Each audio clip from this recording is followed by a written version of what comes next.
А любой отжимал кого-нибудь. Вот у него это внутри. Живе Білорусь!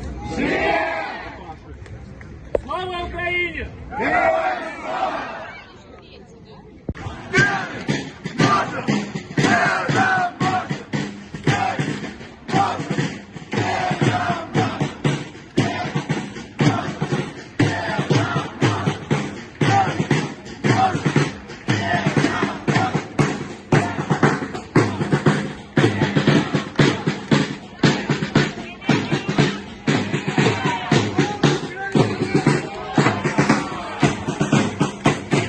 Друзі, вітаємо представників білоруської діаспори.